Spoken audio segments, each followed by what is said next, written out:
Une fois n'est pas coutume, dans ce journal du 7 septembre 1944, parlons de plaisir. En effet, des scientifiques parisiens ont fait une découverte incroyable. Le cyclisme se pratiquerait avec plus de plaisir et d'efficience sur un vélo adapté en termes de taille et d'équipement. Reportage.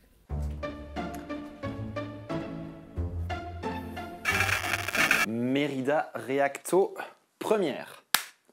J'ai derrière moi un Mérida Reacto, un vélo de Tour de France, un truc de malade équipé en SRAM Red E-TAP avec des manivelles en carbone, des dérailleurs sans fil, des roues extrêmement légères, un guidon en carbone avec potence en carbone intégré, une machine de guerre, des freins Dura-Ace. On n'a qu'une envie, c'est de le prendre, d'aller rouler avec et d'aller battre ses records personnels immédiatement. Et pourtant, ce vélo n'est pas exempt de défauts et à mon avis, c'est un vélo très exigeant qui, au quotidien, pour un ou une cycliste de tous les jours, ne sera pas approprié. Et ça, c'est le cas pour plusieurs raisons et je vous propose de regarder les raisons ensemble.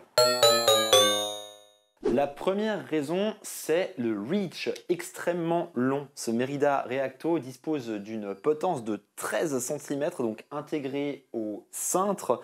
Et le pivot de fourche a été complètement coupé. On n'a vraiment aucune chance de remettre des petites cales en dessous pour relever ça. Et 13 cm, c'est vraiment là une configuration pour des jeunes athlètes de 20-25 ans qui sont extrêmement souples et flexibles et qui vont pouvoir du coup tolérer cette position extrêmement allongée. Alors ça tombe assez mal parce que ce vélo, on va le préparer pour une amie cycliste qui du coup a fait un bike fit. Et le bike fit de cette amie nous dit que du milieu de la selle au milieu de la cocotte, il faudrait que le reach soit de 71 ou 71,5 cm. Et là, si je mesure, eh bien figurez-vous que le reach est de 79, ce qui est juste absolument intolérable à mon avis quand on est un ou une cycliste du quotidien. Une autre petite chose qu'on va changer au passage sur ce Mérida Reacto, c'est la largeur du cintre. Là, de milieu à milieu, le cintre fait 40 cm. On va en profiter pour mettre un cintre de 38. Je vais vous montrer tout à l'heure les pièces que j'ai achetées et que je pense monter sur ce vélo.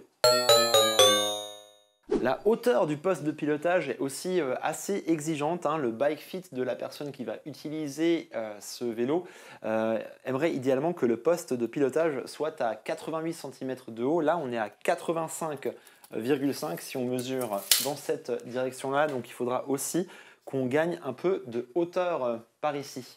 Alors mon plan pour remédier à ça d'un point de vue de la position déjà sur l'avant du vélo, c'est donc un guidon de 38 cm. J'ai pris un guidon Ritchey en alu, j'ai pris des pièces en alu pour essayer de conserver un budget raisonnable. Ce n'est pas sur des pièces en alu de type guidon ou encore moins potence qu'on va gagner beaucoup de grammes à prix raisonnable. Donc guidon Ritchey de 38 cm, un guidon qui s'appelle le Comp Stream Bar qui a du coup le dessus un peu plat, ça c'est hyper pratique pour se tenir. Et j'ai bon espoir qu'avec ma petite potence de 6 cm qui a 6 degrés d'orientation, on arrivera ici à raccourcir cette position, à la relever un petit peu et à rendre déjà l'avant du vélo beaucoup plus, on va dire, utilisable au quotidien. On devrait faire passer le reach de 79 ou 79 à 72 puisqu'on va gagner 7 cm sur la potence, entre 6 et 13 et probablement qu'on arrivera ensuite à gagner 5 mm ou 1 cm encore sur cette position en orientant un peu les cocottes vers l'arrière ou en les tournant un peu vers l'intérieur. Ce sera, je pense, comme ça qu'on va réussir à gagner un peu encore une position plus raccourcie. Deuxième problème que je vois avec ce vélo pour une utilisation sportive loisir, ce sont les braquets. On est sur des braquets de compète. Là, voilà un plateau de 53-39 devant, une cassette avec un pignon le plus grand de 30 dedans, donc 39-32 dans les montées. La personne qui va rouler ce vélo est habituée à des braquets de 34-32, donc ça fera quand même une belle différence. La vitesse la plus facile sera bien plus difficile que sur son vélo habituel. Pour l'instant, je pense laisser ça dans la configuration telle qu'elle est maintenant et faire essayer le vélo pour voir quelles sont les sensations de la personne. En effet, c'est quelqu'un qui roule avec une cadence assez basse et qui roule assez en force. On verra donc à quel point il faudra faire des modifications ou à quel point déjà la différence de vélo, puisqu'il doit bien faire 3 ou 4 kilos de moins que le vélo qu'elle roule d'habitude, voilà, pourra peut-être compenser cette absence de braquet plus facile. La cassette à l'arrière, elle est intéressante, c'est une cassette 11 vitesses. Les pignons les plus petits sont assez grands, donc on ne pédalera pas à 70 km/h. On aura donc des ruptures de cadence assez faibles entre les différents braquets, ce qui est chouette pour rouler en peloton.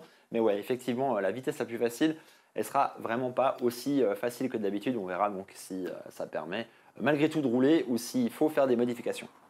Si on devait faire des modifications, je me suis déjà demandé si une cassette 11-34 de Shimano ne pourrait pas passer dessus, mais ça va dépendre du corps de roue libre. On va pouvoir voir ça en démontant tout à l'heure.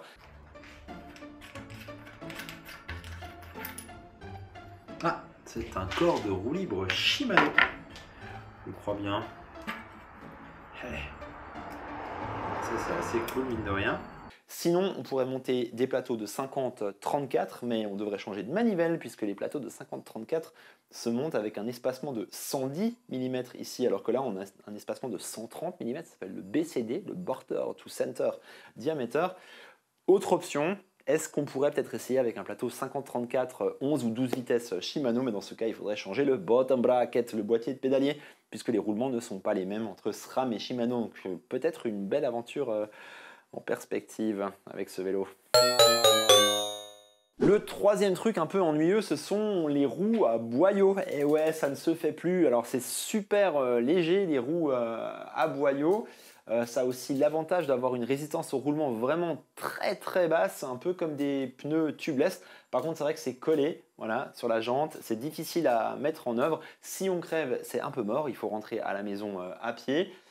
Je pensais aussi pour le moment laisser ça comme ça, mais injecter 50-60 ml de liquide anti-crevaison tubeless dans ces boyaux, histoire d'essayer de maximiser les chances que les trous se ferment tout seuls si jamais on devait crever. Mais voilà, ce serait peut-être aussi, si le vélo plaît, une évolution à envisager que de changer ces roues à boyaux qui sont voilà, vraiment super, extrêmement légères, mais aussi exigeantes dans l'utilisation au quotidien.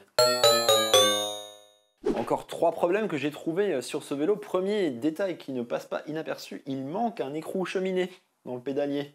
Alors ça, j'ai pu en commander, on va simplement le monter tout à l'heure et le visser. On va aussi vérifier le serrage des 4 autres, puisque s'il y en a un qui s'est fait la malle, c'est pas exclu que d'autres soient également légèrement desserrés. Autre problème que j'ai encore trouvé sur ce vélo, finalement il y en a 4 des problèmes. Eh bien, le frein arrière n'est pas centré, ce qui fait que quand j'actionne le frein arrière, on voit qu'il vient appuyer de manière latérale sur la roue. Donc, soit c'est le frein arrière qui n'est pas centré, soit c'est la roue qui n'est pas centrée. Il faudra trouver d'où ça vient. Troisième problème, la roue, elle a un petit peu de jeu latéral quand on la manipule de gauche à droite comme ça. Ça dépend un peu dans quelle étape de rotation on est. Mais on va essayer de démonter tout ça et de voir si ce sont des roulements à cartouche. Dans ce cas-là, il faudra les changer, ou si ce sont des roulements qu'on peut régler. Dans ce cas-là, on procédera à un graissage et à un réglage. Et enfin, dernier problème et non des moindres, on pourra peut-être bricoler quelque chose. Il y a une batterie SRAM ITAP où il manque la petite partie en plastique là, ce qui fait que ça passe dans le dérailleur avant. Mais si je le mets dans le dérailleur arrière, comme il n'y a pas l'accroche, on voit que la batterie se décolle un peu et là forcément le dérailleur n'aura pas de contact de batterie et ne fonctionnera pas. Donc là il faut aussi trouver une petite solution et on va essayer de faire autre chose que d'acheter une nouvelle batterie. Voilà. Donc, et puis encore un 5e problème. Au premier essai, la chaîne déraillait et tombait du plateau là, et ça c'est une question des vis de butée sur lesquelles il faut agir pour éviter que la fourchette ne pousse la chaîne trop loin. Donc pas mal de travail quand même sur ce vélo. Je vous propose de s'y mettre et de voir à quoi va ressembler tout ça et sur quoi on va tomber.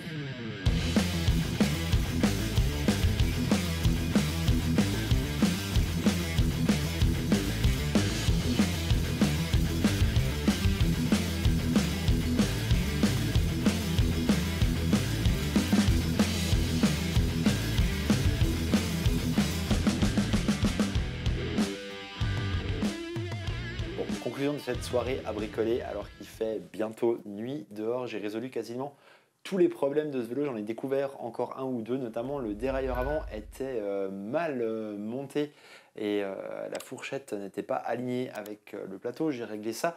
Il y avait également une histoire de chariot de selle qui était pas bien montée. Une pièce était montée à l'envers, donc la selle avait du jeu. J'ai aussi réussi à régler ça. Il ne manque plus qu'un câble de frein arrière. Je n'ai pas les bons câbles de frein arrière, j'ai des câbles de frein arrière pour VTT, alors que c'est un câble de frein arrière de route, puisque lorsque j'ai sorti la gaine pour changer le cintre, cette dernière s'est effilochée, donc il faut encore poser la gaine de frein arrière. Ensuite, on validera bien la position sur le vélo, et une fois la position bien validée, on serrera tout au couple et on montera le bar tape.